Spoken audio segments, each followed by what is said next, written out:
السلام علیکم. آپ سب کو پاکستان کا یوم آزادی مبارک. کچھ دن پہلے وفاقی وزیر داخلہ محسن نقوی صاحب کا ایک بیان بہت وائرل ہوا، جس میں انہوں نے کہا تھا کہ پاکستان کا جو 79 سالہ سسٹم ہے وہ کولیپس کر چکا ہے. جب سے میں نے وہ بیان سنا تو میں نے اس کے بارے میں سوچنا شروع کر دیا کہ محسن نقوی صاحب کس سسٹم کی بات کر رہے تھے اور وہ سسٹم کولیپس کیسے ہوا. اور سسٹم کے کولیپس کی اس کہانی کو سمجھنے کے لیے میں نے سسٹم کے مینول کو نکالا اور نکال کر پڑھنا شروع کر دیا. تو اس کی جو پہلی چند لائنز مجھے نظر آئیں وہ کچھ یہ تھی: Whereas sovereignty over the entire universe belongs to Allah, the authority to be exercised by the people of Pakistan within the limits prescribed by Him is a sacred trust. And whereas it is the will of the people of Pakistan to establish an order wherein the state shall exercise its powers and authority through the chosen representatives of the people. یہ پاکستان کے آئین یعنی کہ system کے manual کے پہلے چند الفاظ ہیں. میں اردو میں بھی پڑھ دیتا ہوں. بسم اللہ الرحمن الرحیم. چونکہ کل کائنات پر حاکمیت صرف اللہ تعالیٰ کی ہے اور پاکستان کے عوام کو جو اختیار و اقتدار اس کی مقرر کردہ حدود کے اندر استعمال کرنے کا حق حاصل ہے وہ ایک مقدس امانت ہے. اور چونکہ جمہور کی یہ مرضی ہے کہ ایک ایسا نظم و ضبط قائم کیا جائے جس میں ریاست اپنے اختیارات اور اقتدار کو عوام کے منتخب نمائندوں کے ذریعے استعمال کرے گی. اب آپ کہیں منتخب نمائندوں کی بحث میں مت پڑ جائیے گا کیونکہ میرا آج کا ٹاپک وہ نہیں ہے. میں نے جس چیز پہ سب سے پہلے نظر ڈالی وہ یہ تھی کہ حاکمیت، اقتدار، اختیار اور پاور اور اتھارٹی سب اللہ تعالیٰ کی ہے، اور جو اتھارٹی اور پاور ہمارے پاس ہے وہ ایک امانت ہے، ایک ٹرسٹ ہے جو اللہ تعالیٰ کی طرف سے ہمیں ملی ہے. اب اللہ تعالیٰ کیسے حکمران ہے اور اللہ کی طاقت کیسی ہے، اس کو سمجھنے کے لیے میرے پاس قرآن سے بہتر کوئی سورس نہیں تھی. تو میں نے ذرا قرآن کریم کو کھولا اور سمجھنے کی کوشش کی اللہ تعالیٰ کیسے طاقتور ہے. تو مجھے سورہ زاریات میں، سورہ طٰہٰ میں، سورہ فاطر میں، سورہ الانعام میں، سورہ محمد میں کئی مقامات پر اللہ تعالیٰ اپنی حکمرانی اور طاقت اور بادشاہت اور اتھارٹی کے اسٹائل کو ڈسکرائب کرتے ہوئے نظر آئے. سورہ زاریات میں اللہ تعالیٰ فرماتے ہیں: اور میں نے جنوں اور انسانوں کو اس کے سوا کسی مقصد کے لیے پیدا نہیں کیا کہ وہ میری عبادت کریں، میں ان سے کوئی رزق نہیں مانگتا. سورہ طٰہٰ میں اللہ تعالیٰ فرماتے ہیں کہ اور اپنے گھر والوں کو نماز کا حکم دیجیے اور خود بھی اس پر قائم رہیے، ہم آپ سے کوئی رزق نہیں مانگتے بلکہ خود ہم آپ کو رزق دیتے ہیں. سورہ فاطر کی آیت نمبر 15: اے لوگو تم سب اللہ کے محتاج ہو اور اللہ ہے ہی بے نیاز، تمام تعریفوں کے لائق. سورہ الانعام: آپ فرما دیجئے کہ کیا میں اللہ کے سوا کسی اور کو اپنا سرپرست بنا لوں جو آسمانوں اور زمین کو پیدا کرنے والا ہے اور وہ سب کو کھلاتا ہے لیکن اسے کوئی نہیں کھلاتا. سورہ محمد آیت 38: اور اللہ ہی بے نیاز ہے اور تم سب اس کے محتاج ہو.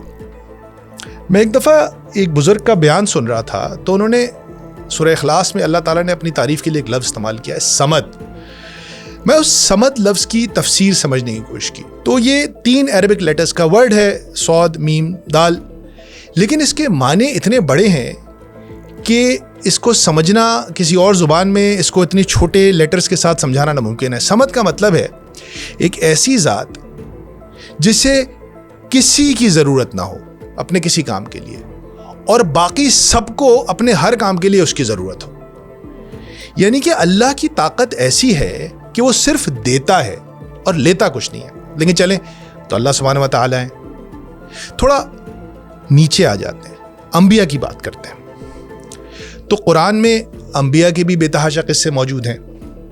جب میں نے دیکھنا شروع کیا تو حضرت نوح کے بارے میں سورہ یونس میں، سورہ ہود میں، سورہ شعراء میں، حضرت ہود کے بارے میں سورہ شعراء میں، سورہ ہود میں، حضرت یوسف علیہ السلام کے بارے میں سورہ یوسف میں، حضرت صالح کے بارے میں بھی سورہ شعراء میں، حضرت شعیب کے بارے میں بھی سورہ شعراء میں، اور پھر نبی کریم صلی اللہ علیہ وآلہ وسلم کے بارے میں سورہ انعام، سورہ فرقان، سورہ سبا، سورہ صاد، سورہ شورا، سورہ یاسین میں بار بار اللہ تعالیٰ اپنے انبیاء کی ایک صفت بیان کر رہا ہے. اور انبیاء اپنی قوم سے ایک جملہ کہتے نظر آتے ہیں کہ میں تم سے اپنی اس خدمت پر کوئی اجر نہیں مانگتا. میں تمہارے لیے ہدایت کا پیغام لے کر آیا ہوں اور ان ریٹرن میں تم سے کچھ نہیں مانگتا.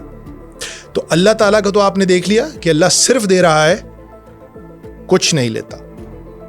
انبیاء بھی اللہ کے محتاج ہیں لیکن اپنی قوموں سے کچھ نہیں مانگتے, بغیر کسی معاوضے کے لوگوں کو ہدایت کا پیغام پہنچاتے ہیں اور ان کی بہتری کا سامان مہیا کرتے ہیں. اب آپ سوچ رہے ہوں گے کہ بھائی یہ تو اللہ تعالیٰ اور انبیاء کی باتیں کر رہا ہے, ہم تو عام بندے ہیں. تو میں ایک سٹیپ اور نیچے آیا اور میں نے خلفائے راشدین کی زندگی اور ان کے ارشادات کو تھوڑا ریسرچ کیا. تو مجھے حضرت سیدنا ابو بکر صدیق رضی اللہ تعالیٰ کے چند اقوال ملے. ایک جگہ وہ فرماتے ہیں کہ اے پرندے تیرے لیے مبارک ہے, تو درختوں کا پھل کھاتا ہے اور ان کے سائے میں بیٹھتا ہے اور تجھ پر نہ کوئی حساب ہے. کاش میں ایک درخت ہوتا, کاش میں کوئی ایسا درخت ہوتا جسے کاٹ دیا جاتا پھر کھا لیا جاتا. 2 ہو گئے. تیسرا, کاش میں ان سبزوں میں سے کوئی ہری گھاس یا چارہ ہوتا جسے کوئی جانور آتا اور کھا جاتا. پھر فرماتے ہیں کاش میں کسی مومن بندے کے سینے کا ایک بال ہوتا. حضرت عمر بن الخطاب رضی اللہ تعالیٰ عنہ فرماتے ہیں کاش میں یہ تنکا ہوتا, کاش میری ماں نے مجھے جنا ہی نہ ہوتا, کاش میں کچھ بھی نہ ہوتا. اب یہ ایک کامن تھیم ہے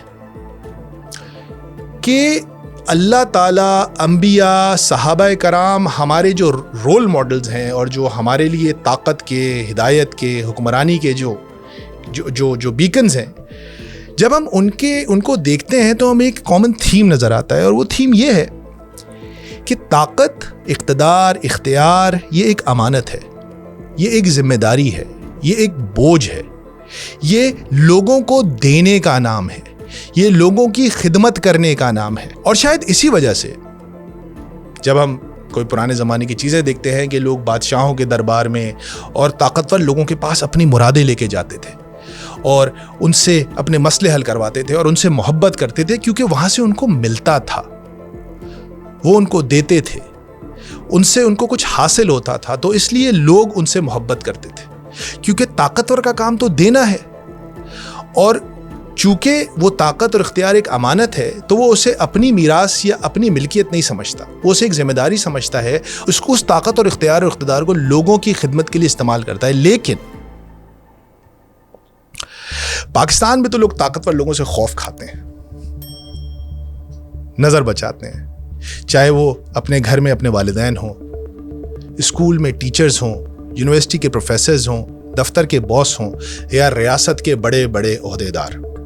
یہاں پر طاقت کے ساتھ خوف کا ایک زبردست چولی دامن کا ساتھ ہے. وہ بھائی طاقتور لوگ ہیں. جب کسی کو خطرناک آدمی کہنا ہوتا ہے تو آپ اس کو بیسیکلی طاقتور شخص کہتے ہیں. لیکن ایسا ہے کیوں؟ یہ بڑا امپورٹنٹ ہے. یہ ایسا اس لیے ہے کہ پاکستان میں جو طاقت کا نظام ہے وہ دینے کے بجائے لیتا ہے. یہاں پر پاور ایکسٹریکٹ کرتا ہے. یہاں پر ڈالے میں پیچھے گارڈ بٹھا کر گھومنا طاقت ہے. یہاں ایئرپورٹ پر پروٹوکول لینا طاقت ہے. یہاں پر پرمٹ پلاٹ حاصل کرنا طاقت ہے. یہاں کسی کو جیل میں ڈلوا دینا طاقت ہے. یہاں کسی کو قتل کر دینا طاقت ہے. یہاں کسی کو نوکری سے فارغ کر دینا طاقت ہے. یہاں پروٹوکول, پرمٹ, پلاٹ, جہاز اور استثنا لینا طاقت ہے. ہمارے سامنے جو اچھے طاقتور لوگوں کی مثال تھی وہ کہتے تھے کہ کرتے رہو اور ڈرتے رہو. لیکن ہم جو طاقتور لوگوں کو اپنے ارد گرد دیکھتے ہیں وہ کہتے ہیں لیتے رہو اور ڈراتے رہو. تو پھر میں نے یہ سوچا کہ یہ کیسی طاقت ہے, کیونکہ جب اللہ تعالیٰ طاقت کا ہمیں ایک فارمولا دکھا رہے ہیں, انبیاء ہمیں دکھا رہے ہیں, صحابہ کرام دکھا رہے ہیں, بڑے بڑے لیڈرز دکھا رہے ہیں جن کی آج تک کہانیاں ہم دنیا کو سناتے ہیں, تو پھر یہ کیسی طاقت ہے؟ تو پھر مجھے ایک جرمن امریکن فلسفر ہینا ایرینٹ کی ایک تھیسس ملی جس میں انہوں نے طاقت کے ایک بڑے قریبی کزن, ایول کزن کا ذکر کیا ہے, اور اس کزن کا نام ہے ظلم. یہ دکھنے میں بالکل طاقت کے جیسا لگتا ہے لیکن یہ طاقت نہیں ہے. اب آپ پوچھ رہے ہوں گے کہ ظلم کیا ہوتا ہے. تو ظلم بڑی سمپل سی چیز ہے, یہ میں بار بار اگزامپل دیتا ہوں. ظلم یہ ہے کہ اس چیز کو, جیسے یہ قلم ہے, اس کا مقصد ہے اس سے لکھا جائے, لیکن اگر میں اس قلم کو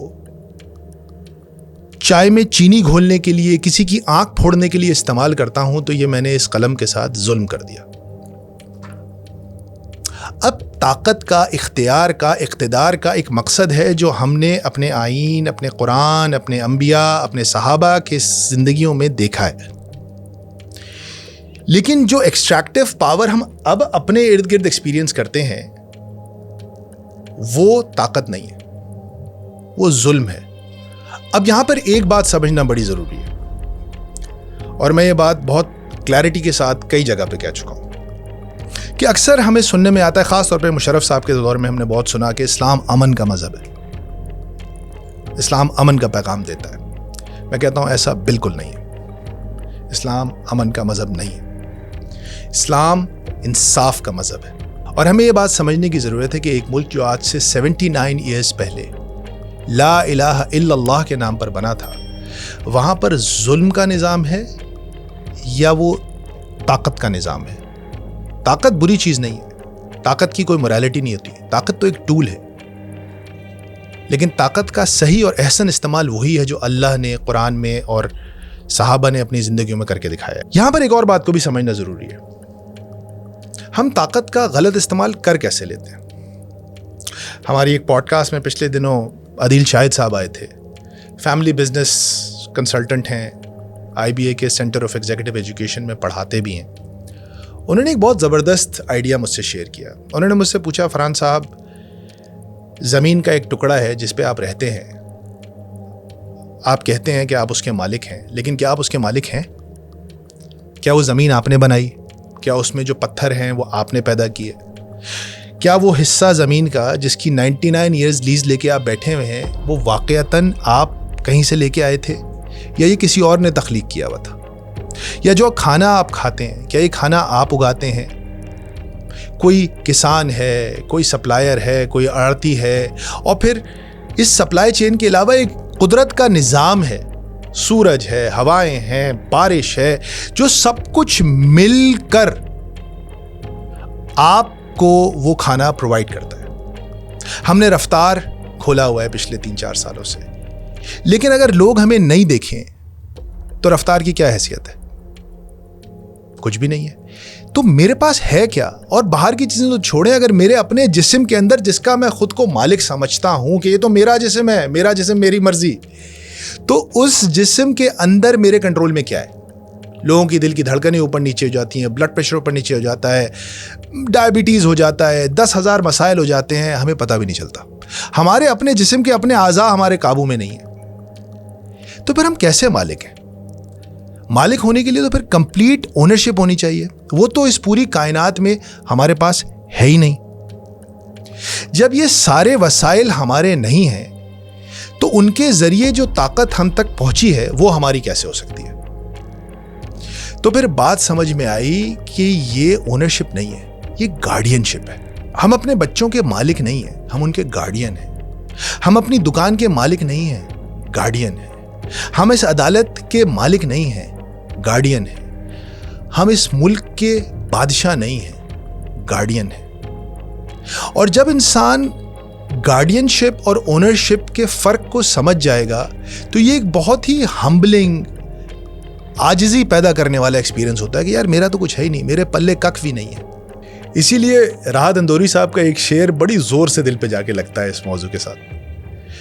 جو آج صاحب مسند ہیں کل نہیں ہوں گے, کرایہ دار ہیں ذاتی مکان تھوڑی ہے.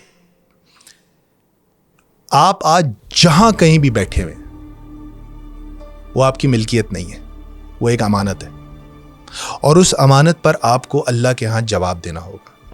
جب آپ ظلم اور طاقت کے اس بیسک پرنسپل کو سمجھ جاتے ہیں تو پھر آپ کو یہ بات سمجھ میں آتی ہے کہ ہم میں سے ہر کوئی طاقتور بھی ہے اور شاید ہم میں سے ہر کوئی ظالم بھی. پاکستان زندہ باد.